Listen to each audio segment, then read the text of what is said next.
Hi, I'm Dan, and welcome back to the Rock Nerd Radio Show here on YouTube. Today, we are talking about my top 10 favorite Marvel Legends of 2024, and well, these aren't them. Come geek out with us on the Rock Nerd Radio Show. So, like I said in my intro, this video is about my top 10 favorite Marvel Legends of 2024. These are all my runners-up, my honorable mentions, if you will. All of these figures I thought were great, but there's something holding them back from being in that top 10. In the case of Warbird, this was probably the one who was the hardest one to cut. I really do like this version of Warbird, or Miss Marvel, whatever you want to call her. I just feel like, as much as I gushed about the new Black Widow Buck last year, I didn't realize it until this year. This is kind of a smaller body. Like, if you put her next to just a regular-sized male character, she almost seems kind of small. I'm not sure what's doing it, but maybe it's the height, but as much as I like this one, it just, it wasn't going to be enough to crack that top 10. Really good figure, though, and kind of hard to find, so I hope you were able to find her if you did. Other runners-up would be the Luke Cage and Iron Fist Heroes for Hire 2-pack. Really good 2-pack. Each of these figures great in their own right, and two figures that I spent a lot of time messing with and playing around with, and I think they're both great. But again, runners up here, honorable mentions, not enough to make that top 10. Moving along, though, we also have Dracula, probably one of my favorite, if not my favorite, character from that, horror Midnight Suns type wave. Really, really cool figure. Really like the armor, lacking in some articulation in some places, but otherwise a very cool figure. And like I said, I liked him a lot, but again, still an honorable mention. Which brings us to these last two that you can see on your screen. And this might be maybe the most controversial of the two. It's Wasp and the new Phoenix. While I really like the Wasp figure, again, I just felt like she looks great. She's like an utterly beautiful figure. Very happy to have her on my shelf. Fits well with the HasLab Giant Man figure or any type of classic Avengers display. But I just kind of, this is it. I put her on that flight stand you see, and that was really all I did. I didn't really mess around with her. I didn't really pose her. I think she looks fine, and yeah, that's it. With the new Phoenix, and this is probably the one that might make some people angry. You know what? I got this figure, and it sat in its box for like 3-4 weeks, maybe even longer. I didn't touch it for the longest time, and when I finally did, I just thought it was okay. It still hasn't made its way to my display shelf. It's just kind of been hanging around, my review space.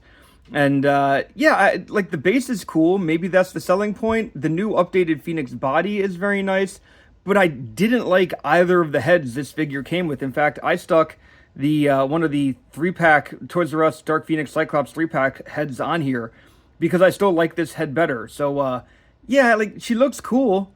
Phoenix is a great incarnation of Jean Grey, but there's just something about this figure that didn't really wow me this year. Like I said, the display stand is flipping awesome. But there was something about it that just it didn't hit me in the same way I know it's hitting a lot of people. So with all of that out of the way, let's get into the top 10 proper. For my number 10 spot, we are looking at the Secret Wars Retro Card Black Costume Spider-Man.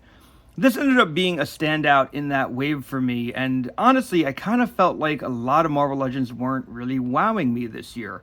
While this is a reused buck, but one that I haven't really messed around with all that much, I ended up really liking it. I think this looks really cool. I think it is a great representation of the Black Costume Spider-Man. I think his accessories are really neat, and just something that I definitely plan on using on my shelf and having some fun with. As you can see, I have him in the original, cover pose from when he found the costume. This is a pretty solid one. If there were to be any characters that I would keep on that retro-inspired card, this would definitely be one of them, because this was the first time in the original Secret Wars wave that a Black Costume Spider-Man ever got made. So he takes the number 10 spot on this countdown, and let's keep on moving to number 9. Coming in at number 9 on my countdown is the X-Men 97 Cyclops. Listen, I love the Jim Lee Cyclops costume. That is like the Cyclops costume in my mind. The original Jim Lee Hasbro Marvel Legends Cyclops figure was a great figure, until eventually all those bands on it, on the legs and on the boots, started falling down all the time. It got very annoying. So I was very happy to get a new Cyclops figure with all those details keyed in. I didn't love the head on the X-Men 97 Cyclops, so this is that Warlock wave, I think it was, the other Jim Lee era Cyclops head on this figure. The paint is a little bit off, but it matches enough where, unless you're really looking closely, you might not realize. So this figure does take that number 9 spot. It has some very nicely updated articulation. As I said, it looks good with all the keyed in bits. They're not falling down anymore. Those straps are, molded onto him, so he moves a lot nicer. And, he was a pretty awesome character in X-Men 97, something that ended up being one of my favorite shows this year. So, yeah, he ends up taking the number 9 spot. We're going to keep on moving to number 8. My number 8 figure on my countdown is Sabretooth from the Wolverine Sabretooth 2-pack. When the initial Marvel Legends Sabretooth came out from the Apocalypse wave, a lot of people were complaining that they felt he was too small, he was undersized, things like that. And to me, I really wasn't that mad about it, but when I got this one in hand on this nice bigger buck with some very nice painted details, some nice sculpted fur, the gloves looking phenomenal, alternate accessories, I really thought, okay, yeah, no, this is one of the best figures I've ever handled. Really glad to get an update on him. It would have been nice if he was fully pinless. As you can see on the legs, you can still see the pinholes. It's not a complete deal breaker for me, but it would have been nice. Very happy with this Sabretooth, and that 2-pack is going for quite a bit, mostly because of the Sabretooth. I don't know if anybody really thinks that the red kind of cowboy shirt Wolverine is in their top 10. If it is, good on you. But we're going to keep moving. Really did love this figure. But let's see what number 7 is. Coming in at the lucky number 7 spot is the new Scarlet Spider figure. This was part of a Spider-Man retro card wave. This is updated on the Renew Your Vows body with that sweatshirt overlay. I really do like this figure, and I was very happy that we got it. I felt that the old Scarlet Spiders we had could use an update once we started getting the updated Spider-Man bodies. I really like the details on this one. I like that the hoodie has, the pull strings painted. I love that the wrist bracers and little, pockets on his feet are matching what a lot of the art in the comics showed him as. And I like that these eyes are more angular as opposed to more like the softer edges that Spider-Man might have. So this was a really cool figure, very posable, lots of fun to mess around with. I know I kind of have him standing here in a bit of a vanilla stance, but it's just to get the point across that I really did like this figure. In fact, I did a Which Is Better about it, where I talked outright how this was going to be the clear winner. The only difference maybe wasn't the price factor. So there we go. Let's keep moving, though. He's number 7. We have some more to go through. Let's get to number 6. I think it speaks volumes that my number 6 pick isn't even on my Marvel Legends shelf. I have Death's Head here on my Transformers shelf because of his strong ties with the Transformers UK comics.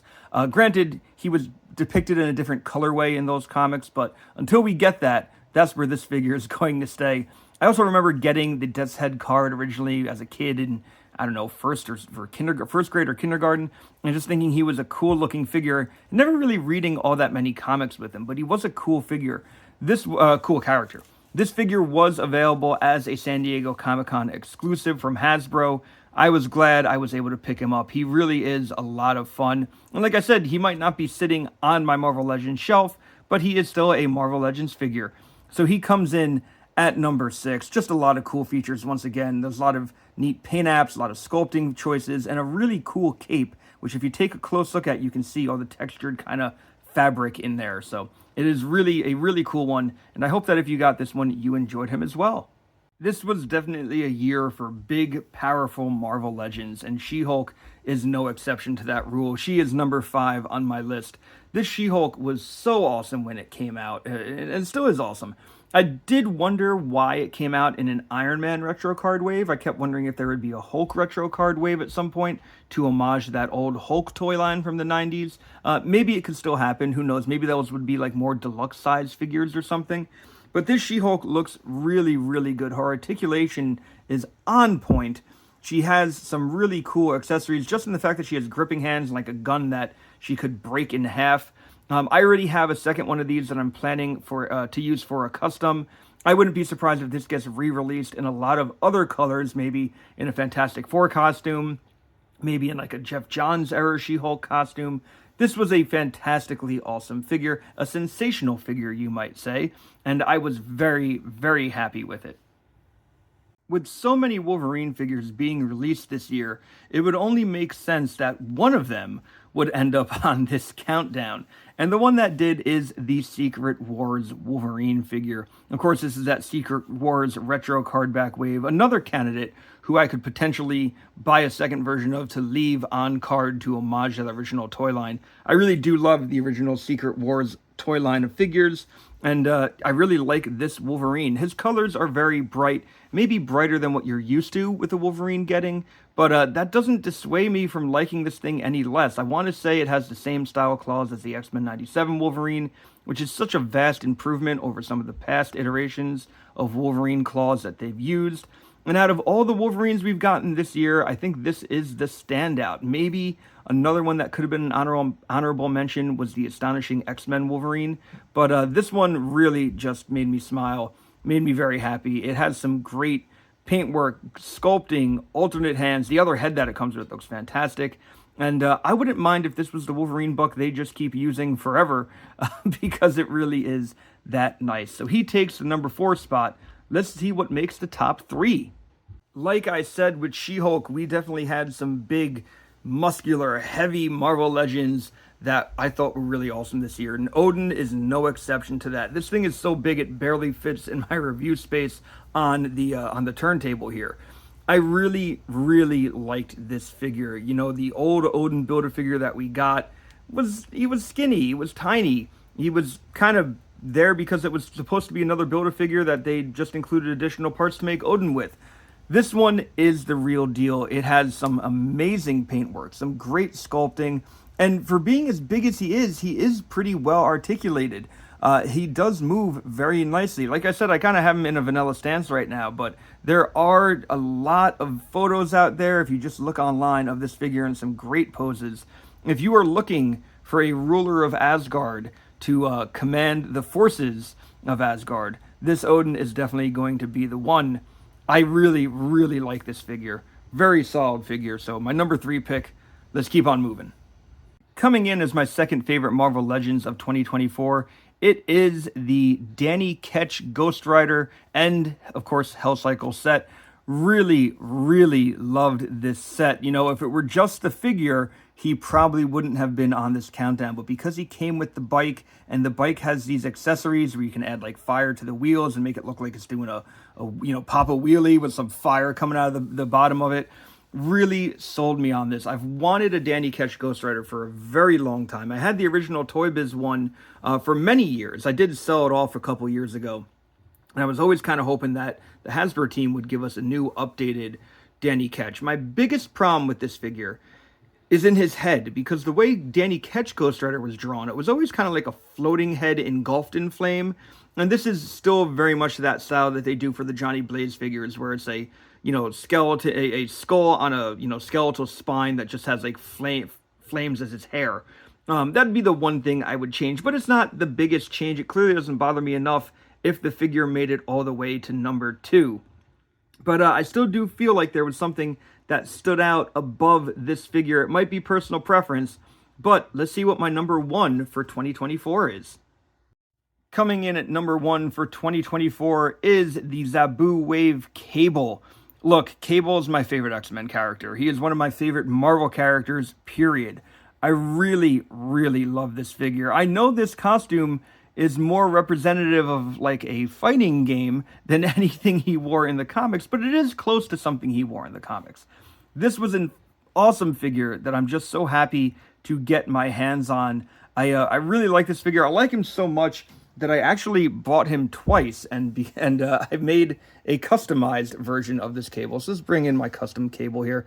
This is more to look maybe a little bit like an old figure homage if you were around back before Marvel Legends were a thing. In the Toy Biz days of X-Men, there was a figure called Cable Cyborg who had the bare skin right arm, and he had like the tearaway skin on the face to see the TO virus underneath him, and he had the I want to say he had like a skin left arm as well that you could tear away skin to show the TO virus.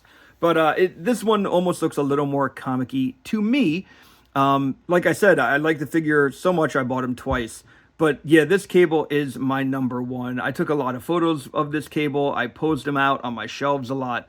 I kept kind of messing with him until I felt like I had the perfect stance for him. And I feel like I really did find a perfect Cable figure this year. Every Cable figure we've gotten has always been something that I like very much, but this one really took the cake for me in terms of Marvel Legends this year. Probably my favorite figure of 2024 in any toy line that we got. I just really do like it that much. So this was my top 10 of 2024. What are your lists? What were your favorite Marvel Legends? I would love to hear. Leave it in the comments below. Hey, thanks for checking out this video. I really appreciate it. If you want to leave a like or a comment, down below underneath this video, it goes a long way to help out the channel. You know what also helps? Subscribing. That goes a long, long way. So I would really appreciate if you subscribe to the channel. You can also check out the Rock Nerd Radio Show podcast on your preferred podcast platform. It is a weekly podcast hosted by myself and my good friend Vinny. Together we discuss all different types of pop culture, whether it be comics, music, TV shows, movies, or collectibles. So check that out, once again, wherever you're going to get your podcasts. And you can also follow the Rock Nerd Radio Show on Instagram. That is the best place to interact with me. I would love it if you gave it a follow. So thanks for checking out this video. Until next time, I've been Dan. You've been pretty awesome, and I'll see you around. Come geek out with us on the Rock Nerd Radio Show.